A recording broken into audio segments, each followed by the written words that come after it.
Well, a warm welcome to this talk. Now, something different today I want to think about. Something I've been thinking about for the past few months, and I kind of feel like I know so many of you now, even though, of course, I don't personally, but I just wanted to share my thinking on this. It's about the Shroud of Turin, which is a shroud in the Cathedral of Turin in Italy. And this is so fascinating, and I've been looking at it for a few months now. It's an overlap between science, pathology, medicine, all aspects of science with history, and it's the image of a crucified man. Let me just show you it here. This is from the Shroud.com site. Now, this is one of the definitive sites on the Shroud. In fact, probably the definitive site on the Shroud. You can see that the cloth has been damaged. It was burnt in a fire. But we'll also see the image of this man of the shroud on it. It's about 14 feet long, this artifact. Now, it is completely fascinating. If you haven't got time to watch this video, I think the evidence for this being the actual burial shroud of Jesus Christ himself is quite convincing.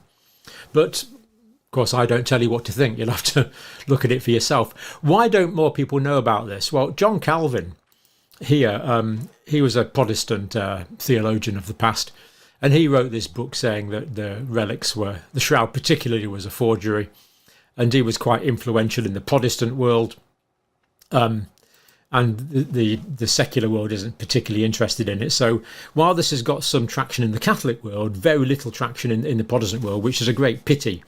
We don't want to throw the baby out with the bathwater. Yes, a lot of these relics, so-called, were just a part of a medieval racket. Of course, it was a making money thing, like selling indulgences. But there does seem to be some genuine relics as well, and the shroud seems to be one of those. Now, here's the picture that you actually see if you look at the shroud itself. This is taken from the 1978 exploration scientific investigation, and this is from the photographer Vernon Miller, available on shroudphotos.com. And this is what you actually see on the shroud, and it's a photo negative. So already I think we can probably see the head, the eyes, the nose, the mouth, the moustache, the beard, marks, blood stains. These are being confirmed to be human blood on various parts from what would be we would assume to be the crown of thorns, the scourge marks that are on many parts of the body. And this is what we actually see when you look at the shroud itself. But it turns out that this is a photo negative on an original linen cloth. But the point is, linen is not a photosensitive material, and it's a negative. And of course, it's centuries before photography was developed. Photography only starts, I don't know, about 1830s or something like that. Way before that. And yet we have this photographic negative here on the shroud. Now, it wasn't known, of course, this was a negative until photography was developed. So when photography was developed, the first guy to photograph this as a positive was Seconde Pierre, French photographer, 1898, and he saw that this was, so he took a picture of the negative, and then it became a positive, and he was the first person to see it as a positive. And you can see a lot more features in the positive light. So we have this mystery already of how do we get this photo negative image on a shroud centuries before photography was even thought about. And the image is on a non-photographic sensitive material. So already it becomes really quite intriguing as to what this artifact is and who the man on the shroud is. So that's that picture there. Now, if we look at again, if we compare this is why it gets really interesting. We compare this with ancient prophecies and ancient scriptures. So this is the prophecy of Isaiah. Just as there are many who were appalled at him, his appearance was disfigured beyond that of any human being. His form was marred beyond human likeness. So what we have to remember is this is a picture of death. The man on the shroud is dead. He's in rigor mortis and is badly beaten up. That's completely unequivocal. So much pathology attests to this, some of which we'll look at. So this is an image in death is perhaps the key thing to remember, but it is consistent with ancient writings. Now, not only is there an image on the shroud, the image is actually codes three-dimensional information. Now, in other words, the grayscale on the image contains three-dimensional information. Now, if you take a picture of yourself and put it under what's called a 3D image analyzer, it'll just be a complete mess. But when you do that with a shroud, it comes to life. And this was first done again in 1978. Now, this was done using what's called a VP8 image analyzer. It takes the original one took 8 scales of grey and transformed that into three-dimensional information. Now, this was actually developed by NASA and NASA-associated scientists to look at planets, to work out what craters went down and what hills went up, to give three-dimensional topographical information from astronomical photographs. But when they put the shroud image under that, quite a bright idea to do that, quite incredibly, it was seen to have three-dimensional information, and you get this face emerging, the face of the dead man of the shroud here emerging. And likewise, all parts of the body have this three-dimensional data on it.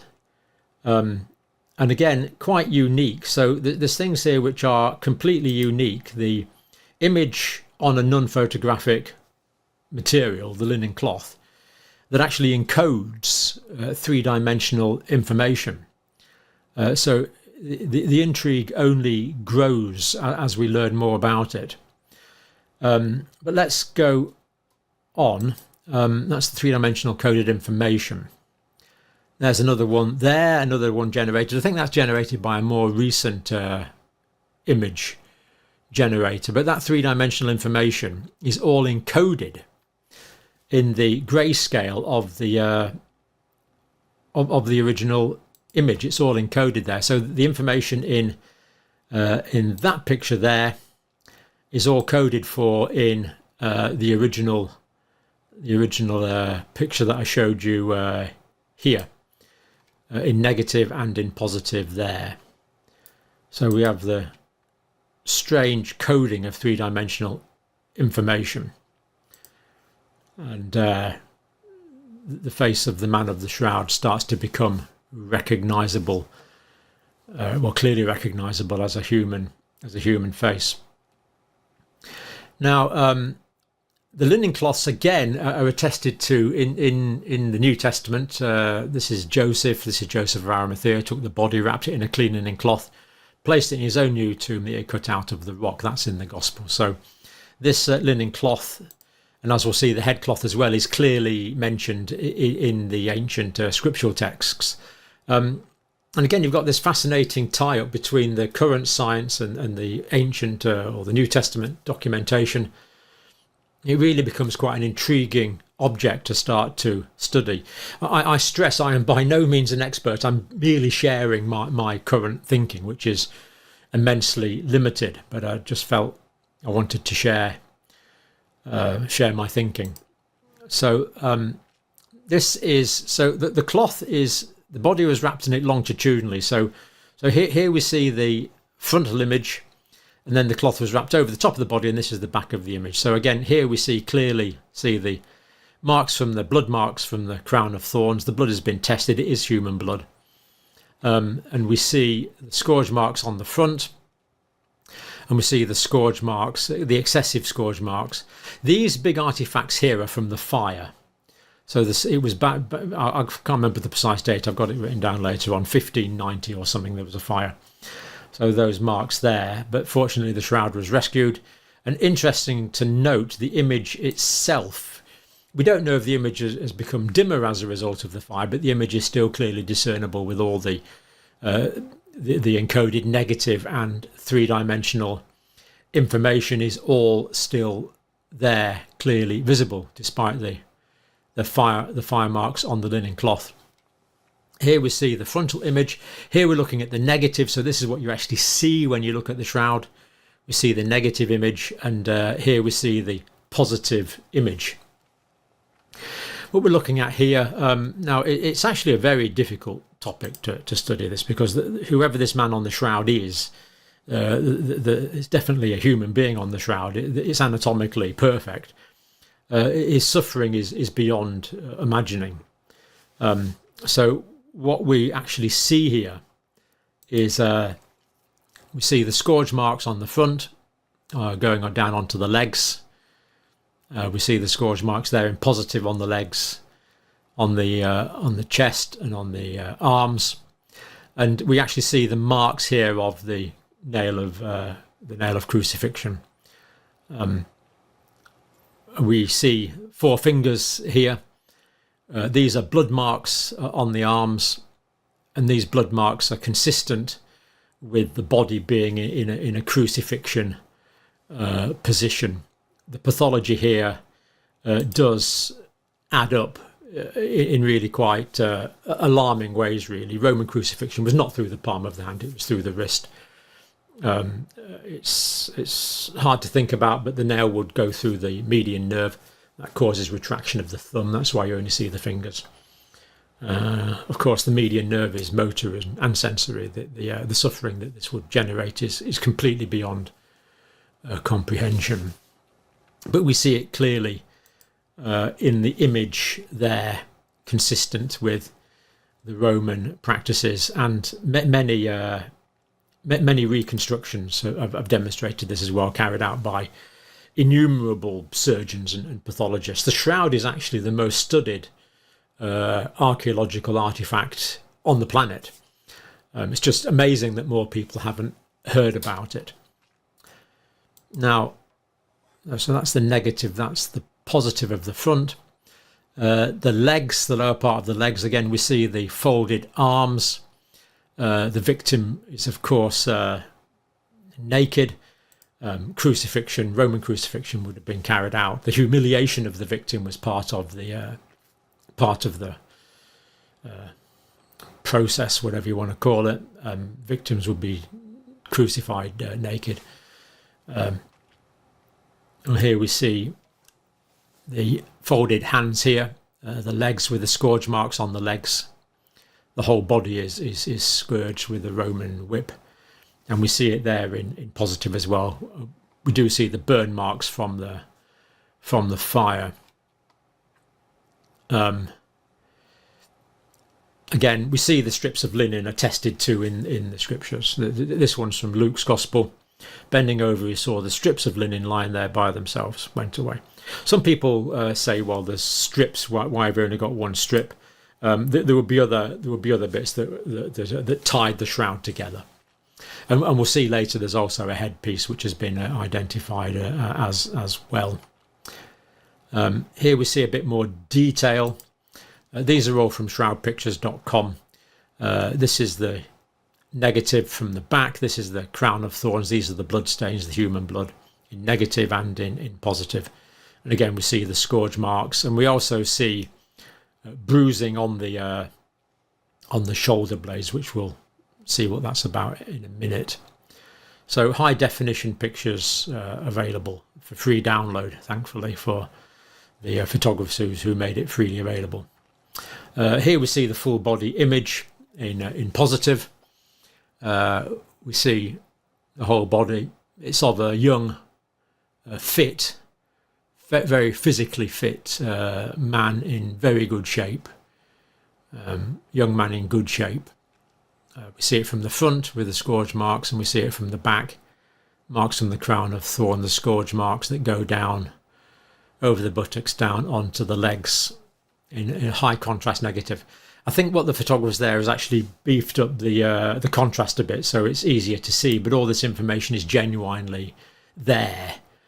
And as I say, these photos go back to 1978, so we're in a pre-digital age here, but they are professional quality pictures. Now, from the image on the shroud, we see that the man of the shroud has a broken nose, a swollen face.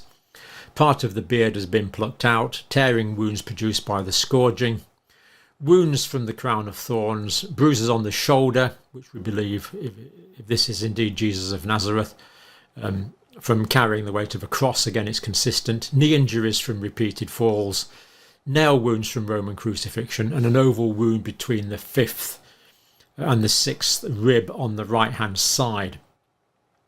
And again, these are the wounds that have been known about from the sufferings of Christ himself. Let's just look at these briefly. So if we take those features there that have been completely demonstrated from the shroud, the broken nose, swollen face. So example, Matthew says they spat on him, they took the staff and struck him on the head again and again. So clear evidence of a head trauma in the ancient New Testament scriptures. Part of the beard plucked out is not mentioned in the New Testament, but it is a prophecy in Isaiah. So we're kind of seeing this long-term historical consistency. Part of the beard pulled out there from the prophecy in Isaiah. Tearing wounds produced by the scourging. This is Pilate had Jesus flogged, so we know that the scourging took place in the gospel accounts. Crown of thorns is clearly attested to again in several scriptures. Bruises on the shoulder. John's gospel says Jesus carried his own cross to begin with, went to the place of the skull, which in Aramaic is called Golgotha. So he started off carrying the cross, or probably the cross member of the cross rather than the whole cross. And the bruises on the shoulder are there as he would struggle with the weight of that large wooden beam. The injuries have been clearly identified again by the surgeons and pathologists who've examined the image on the shroud. Knee injuries from repeated falls. The Gospels don't talk about this directly, but they do say that so Jesus looked like he started carrying the cross himself, and then someone else carried it for him. A man called Simon of Cyrene had to carry it for him, presumably because of the repeated falls. Although that's putting two and two together, it probably does make four though. So help in carrying the cross. Wounds on the right side. When they came to Jesus and found that he was already dead, they didn't break his legs. So it's too horrendous to think about. The Jewish Sabbath, the Passover Sabbath actually, was coming up, and the Jews didn't want people on the cross during that period of time. So what would happen is the Roman authorities would break the legs of the victims. Now, to breathe in the crucifixion position, you can only do so by pushing up through your feet, otherwise you can't breathe out. So if you broke the legs of the victim, the legs would be biomechanically inactive. The victim would no longer be able to push up to be able to breathe, and they would asphyxiate, which I assume would be considered a merciful thing to do. It's quite horrendous beyond description. But with Jesus, they didn't. He had this wound in his side. Now, the wound in his side does seem to be consistent with Roman military training, that to kill people, it's a way that the Romans inflicted a wound. It would go from the right side through to the heart, and there's evidence that did in fact happen from the pulmonary edema and the pleural fluid that came out. That's when it talks about water and blood coming out from the wound. Again, completely consistent with the pathology as a result of the trauma that had been torture that had been inflicted. So it looks like a standard Roman wound. Military have this. If you want to, I talked to someone who was in British Special Forces or whatever, some rum group in the army, and they're taught specific ways to kill people. Simple as that. So this appears to be a standard Roman way to make sure that someone was dead. Wound in the right side. Again, it is clearly there on the shroud. Now, the linen cloth itself is interesting, of course. Let's look at that somewhat now as well. This is a 35mm colour transparency, 32 times magnification, and this is the weave. So the plain shroud cloth where there is no blood or image. So this is the shroud photographed from the 1978 team. And this is an area of the shroud from the nose, actually. The yellow fibres are the building block of the image. So we can see here that there's these fibres. Now, this is the big linen fibre, and this is the smaller fibrils or whatever that make it up. And this darker bit, so if we just look back, so that's what it looked like without the image. That's an area without the image. And this is an area with the image. And the image is just this very superficial area, this decolored area on top, and it's very, very narrow. The yellowed fibers run only between they're a microburn between 250 nanometers. So this is very superficial. So 0.2 to 0.5 of a micrometer in thickness, the burning here. And of course, no one knows how this image was produced. I mean, a big part of the 1978, the STURP team, the Shroud of Turin research project team, was working out how this image was created, and they expected to go and look at it and find the paint marks from Leonardo da Vinci's brush or whatever and say, it's a painting, there, forget it. And if that had been the case, that we would have forgotten it. But these markings here constitute a remarkably totally anatomically accurate image of this young man, of the shroud, with the clear pathological evidence of the torture and the execution that was used, and it's just marked by these very superficial image, and no one knows how this image got there. Now, people do talk about it. It does appear to be some kind of the main theory is it's some kind of radiation effect. That there was an episode of radiation exposure that was very intense, but very, very short. And of course, there's been thousands, millions of shrouds in our history, but this is the only one with an image on it. I'm afraid I've seen a lot of shrouds, and you don't see images on it. I did see a death image once. A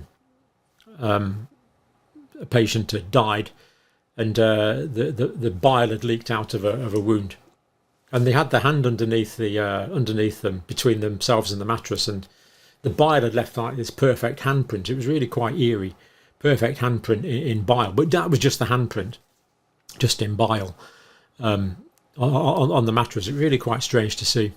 But that's the only thing I've seen in my entire career, and of course, there is no whole body images. This is a completely unique image, and this is how it's generated. Remarkably thin, superficial burning. So 0.2 to 0.5 of a micrometer, and of course there's 1,000 micrometers in a millimeter, and you know how big a millimeter is. So if you follow one of these fibers until it dips below the next thread, then that fiber becomes white. In other words, it's just the superficial fibers that would have been facing the body that have been burned or discoloured in this way. No explanation. Many people have tried to duplicate the image and with modern technology and failed to do so. So the idea that this could be a forgery using medieval technology is not really a conscionable theory, because we can't duplicate it now with clever laser beams and all that kind of stuff. That a medieval forger or earlier forger could have done this is not really a credible. I don't see that as a credible view. That's why I lean strongly towards this being a genuine artifact. Now, this is an area on the chest wound where there's blood. So it's yellowed from the serum. So as you know, blood is red cells in serum, and this has got human serum in it, like a halo effect. So there's the red blood cells, and then there's the halo effect of the serum round about it, as you get with any blood spillage, in fact. So the red rust-coloured blood. So the blood is still somewhat red, and the reason that the blood is still somewhat red appears to be because it's very high in bilirubin, a pigment that will stay red, in this case presumably for 2,000 years. As a result of the trauma, there would be breakup of red blood cells. So the blood of the traumatised person of the shroud would have been remained red, whereas ordinary blood would fade because of the history of the torture and trauma.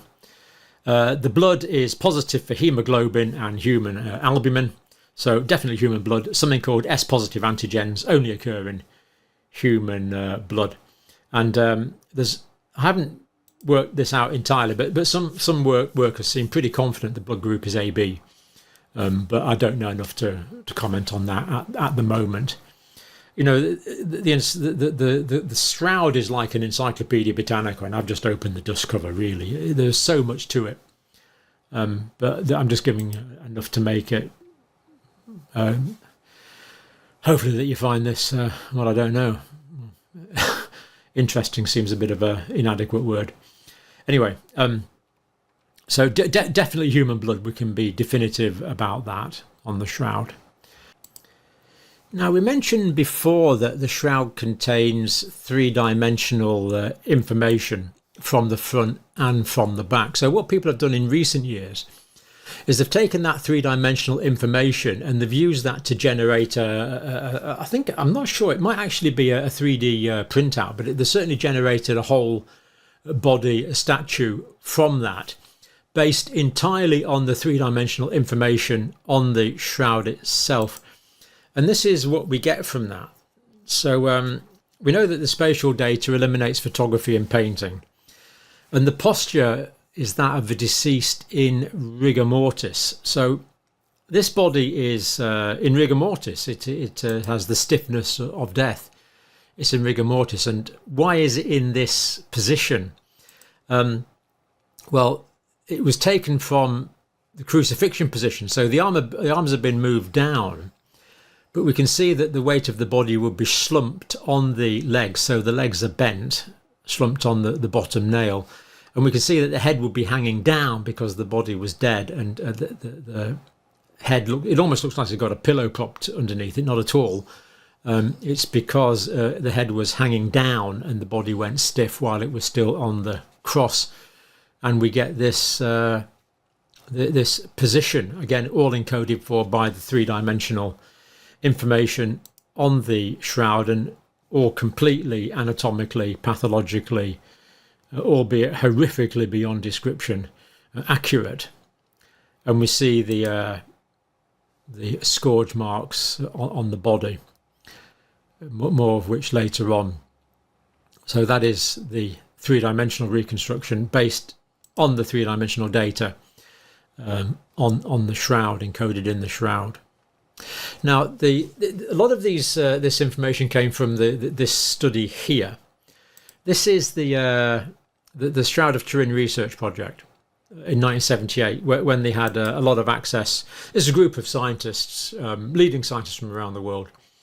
There has been quite a bit of science done since then, but that was the last time there was large-scale access. So I really hope the Catholic Church decides to allow more access, because there's so many scientific experiments that we know about now that could be done non-destructively without damaging the cloth. But this big study in 78. So no pigments, dyes or stains have been found on the fibrils. So it's not a painting. X-ray fluorescence and microchemistry on the fibrils precludes the possibility of paint being used as a method for creating the image. So we know it's not a painted image. Ultraviolet and infrared evaluation confirms these studies. Computer images enhance the analysis. By a device known as the VPA image analyzer shows that the image has a unique three-dimensional information encoded in it. Microchemical evaluation has indicated no evidence of any spices, oils or biochemicals known to be produced by the body in life or in death. So they're saying that they're fairly confident the image does not come from things that were done to the body or things that happened to the body after death. It is clear there's been direct contact of the Shroud with a body. So whoever body this was is definitely a real body. This type of contact might explain some of the features of the torso. It is totally incapable of explaining the image of the face, with the high resolution that has been amply demonstrated by photography. So again, they're basically saying that this can't be explained by these things have been postulated as the way the image got there. Experiments in physics and chemistry with old linen have failed to reproduce adequately the phenomena represented by the Shroud of Turin, and this is still true today. No one's been able to duplicate the way that this image is generated, even now in 2024. There are no chemical or physical methods known which can account for the totality of the image, nor can any combination of physical, chemical, biological or medical circumstances explain the image adequately. And that remains true today. This image is a total enigma. It appears to be produced by a very short flash of high intensity light radiation. Or if there was another way it was produced, it still hasn't been elucidated and can't be replicated today, which of course is part of the allure of the Shroud. Just how did this image get there? Thus the answer to the question of how the image was produced or what produced the image remains, now as in the past, a mystery. We don't know. And then a quick summary of the STURP's conclusions. We can conclude for now that the Shroud image is that of a real human form of a scourged, crucified man. So whoever this man was, he did definitely suffer these anatomically accurate, pathologically correct torture procedures. It is not the product of an artist, so they're able to exclude that. The bloodstains are composed of hemoglobin and also give a positive test for serum albumin, that's human albumin. And they conclude the image is an ongoing mystery. The problem remains unsolved. How the image got there. But of course, you're now going to say that this whole thing has been disproved by radiocarbon dating. So in 1988, this study came out, and this team of scientists from around the world who were able to obtain some of the cloth said that this was generated in 1260, between 1260 and 1390. Now, it's not quite as clear-cut as that, because a lot of the information from this only arose from Freedom of Information requests decades later. But carbon dating is a highly accurate methodology, so I am convinced that the sample that they took from the top left-hand corner of the Shroud did in fact give this carbon date. So that is accurate science. From 1988, given the sample that they were given, this is accurately the carbon-14 dating, and it's a highly reliable method of dating. But further studies have shown that this part of the cloth that was analysed, as well as containing linen, which is throughout the Shroud, apparently it also it does actually contain some cotton as well, which was not part of the original Shroud. So what it looks like, and looking at this this part of the Shroud again, it looks like it's been repaired with more modern materials, probably in the medieval period, and this has been studied really very extensively. So it looks like they just picked a bit of a bad bit to study, even though they gave it to 3 universities. It was in very close bits. But within the bits that they took for the universities, there was separation of a couple of hundred years in the bits that they took. So what seems to have happened is there's been a repair, and they've also found there was some more modern resin over this, which is plant-based resin, so it's carbon-based. So the date that we have here, this radiocarbon date, while accurate, actually seems to represent an average of the original older material presumably from the 1st century, with the modern material probably from about the 1500s, that gives this date as an average for the amount of material there. But there was quite a lot of heterogeneity within the different samples. And this paper here, I mean, there's you can't go into this in that much detail. Some people do, but I've gone into it in some detail. But there's so many papers that now say that we can't rely on this.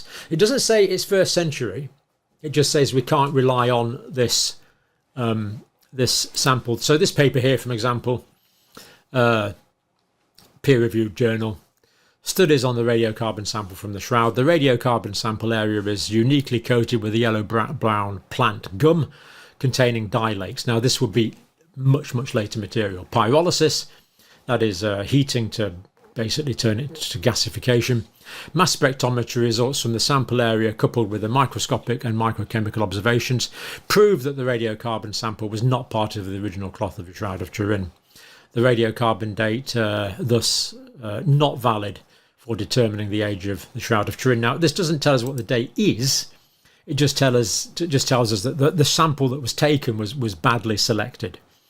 In fact, there's a bit of a strange story behind that I don't pretend to fully understand. I will be putting links if you want to pursue this. So while the carbon dating I believe to be completely accurate, I believe that actually looked at a combination of older and newer repair material and gave us an average date, which is exactly what carbon dating does. So that's consistent with that.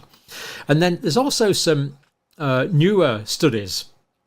This one, for example, X-ray dating of, this is a new method. I don't pretend to understand it, of course. X-ray dating of a Turin shroud linen sample, inspecting fibre structure degraded by means of wide angle X-ray scattering. This experimental results, and this only came out. When did this come out? I think this is 2024. This is brand new stuff. The experimental results are compatible with the hypothesis that the Shroud of Turin is a 2,000-year-old relic. So the carbon dating can no longer be relied on because it contained a mixture of materials. Newer materials are consistent with this being genuinely dated to the time period. And my understanding is the nature of the material is as well. For example, similar dated material has come from Masada, Masada's in Israel as well. It's famous for that siege where the Romans sieged a Jewish population, probably around about AD 70. I'm not historians, please forgive me, around about that time. It does seem consistent with that. And this method does give... Now, I'm not saying this method's definitive, not by any means. It does rely on quite a few assumptions being made. But it's not inconsistent with the first century date. But even if it wasn't a first century date, we've still got to explain what we've seen. But carbon dating no longer be relied on. Other methods show this is consistent with a first century date to the time of Christ. The pathology. I've mentioned some of this as we've gone along. For example, the Roman flagrum, 3 thongs with twin balls of metal, two scourges. There was 2 people carried out the. People have done what you call arc studies. There was a scourger on each side of the torture victim, and using these excessive violence of these Roman flagrums. Now, the definitive text on this was written by a French doctor, Pierre Barbet. He was a military doctor, a military surgeon, and that was the first book. A bit dated now, but it's been updated since.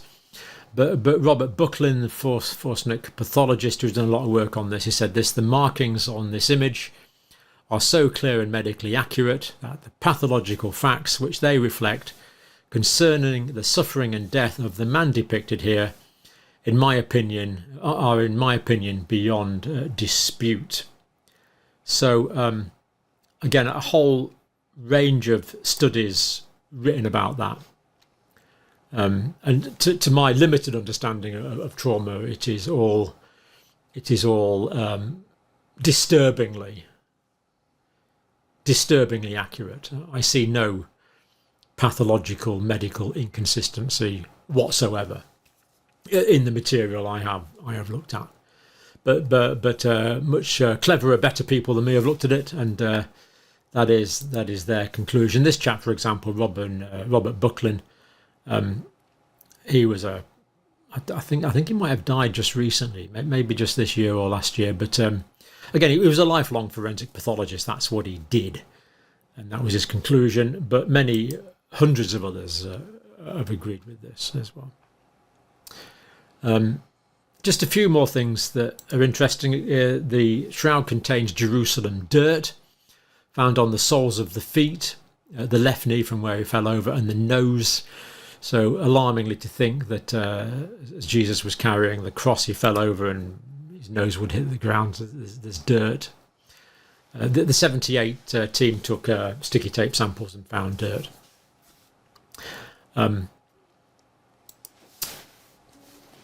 dirt of the feet found underneath the bloodstains, interestingly. So the dirt came first and then the bloodstains came after.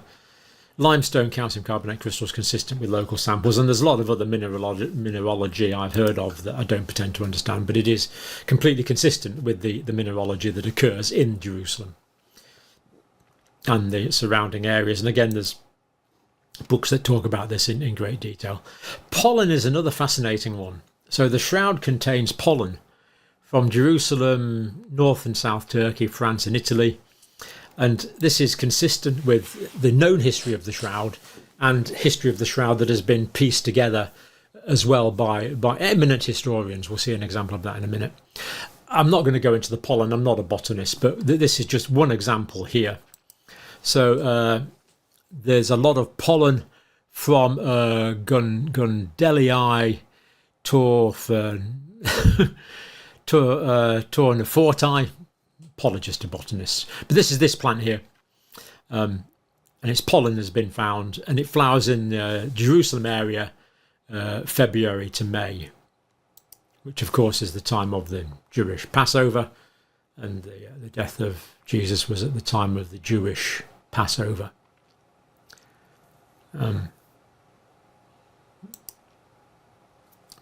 Which begins the 15th day of Nisan, which is the 26th of March to the 25th of April. So again, many types of pollen. Botanists have studied this in detail. Books have been written about the pollen. And again, there's a consistent pollen trail for the history of the shroud, correctly identifying the geographical areas, sometimes really quite precisely, in fact. The history of the shroud has been looked at as well extensively. This book, for example, Ian Wilson, I think is an Oxford academic. So, for example, Sermon of Athanasius in 68 AD, image of our Lord and Saviour at full length, he described about that arriving. There's something called the image of Edessa in 221. And then the shroud seems to have gone quiet for a few hundred years. Some historians think it was hidden in a wall, I think in Edessa for a period of time, and then it came out again. And interestingly, when it came out about the year 600, 650, that's the time when iconography changed. So the pictures of Christ changed to being consistent with the shroud rather than the more Romanesque icons that have been generated in the sort of 100s, 200s, 300s, 400s, 500s before the shroud came out again. Again, not definitive, but very interesting. And then it ended up in 1354 in Leary. Now, I'm pretty sure that the provenance is pretty, well, it's historically definitely accurate from 1354. This is the pilgrimage badge that people got from seeing the shroud, and you can see the image of the shroud there from when this was a medieval pilgrimage. So pretty definitive history from 1354, but likely history before that. And I've actually ordered this book, but I haven't read it yet. So it's just so interesting. We've got like the pathology, the medicine, the physiology, the photography, the botany, the geology, the mineralogy, the history, all come together to form a consistent whole, which is why this the historical documentation all coming together to form a very consistent story about this shroud of Turin, as we now call it. And I assume sometime after that it went to Turin. I'm not quite sure when, but in 1354 it was in Leary in France. Now that's basically all I want to say about the shroud. As I say, this is just me thinking out loud, really, giving some super information. There's another cloth called the Sudarium of Oviedo in Spain. That's got a fairly definite provenance going back to some say 616 AD, others say 770, but it's been documented for some period of time. Now it's postulated or believed that this is the headcloth that wrapped the body of Jesus after crucifixion. This would have gone on top of the shroud, and this is in Spain. And again, this has been extensively studied, although not as extensively as the shroud itself. But it is completely consistent with these bloodstones. No image, of course, because the image was very superficial, and this would be over the top of the shroud. And again, consistent with the New Testament, Simon Peter came along behind him went straight into the tomb. This is talking about the time of the resurrection. He saw the strips of linen lying there, as well as the cloth that had been wrapped around Jesus' head. The cloth was still lying in its place, so that could well be this cloth again. Can't be definitive about that, but it looks consistent. It's got the sudarium, the head covering, has got Jerusalem dirt. Chemical signature close correlates with dirt samples from the Calvary site in Jerusalem. Dirt on the nose again, consistent with the shroud. 120 bloodstains coincide with the facial area of the Shroud of Turin. People have mapped this in incredible detail, and they are consistent. Now, the thing about this, as we've said, is that the documentation goes way back. So I think it's been in the same place since 1075, and other scholars say that the definite provenance of this goes back to 616. So if the blood markings here are the same as the shroud, that to me that means the shroud must be at least this old as well. It doesn't tell us how old, but it does indicate that it's older than 616 AD. So a lot of things do fit together on this. The provenance there, certainly back to 1075, and as we've said before that. In fact, no, I think maybe it's been in a Oviedo Cathedral consistently since 1075. So that was my whistle-top review of the Shroud of Turin that I've been looking at so far. I just felt I wanted to share that with you. Make what you will of it. I'm going to put a lot of links down. Anyone wants to follow it up. A truly fascinating document, and I don't know. I do feel that the way the world is going at the moment, there's a lot of things aren't looking very hopeful at the moment, and it's almost like that this is a message for later times, that while the shroud could be appreciated in earlier centuries, no one knew it was a photographic negative until photography was invented. No one knew it had three-dimensional information until the people started wanting to interpret the topography of distant planets, and so many other things that science is revealing about this quite extraordinary artifact. I'll leave it there for now. Let me know your thoughts. If you're interested, I'm going to put links onto people who actually know what they're talking about. But that's what I've been looking at, and I wanted to share it with you. Because I really do feel like I'm just looking at a camera now, but I do feel like I'm looking at you. So it's very strange, very strange. There we are. For now, thank you.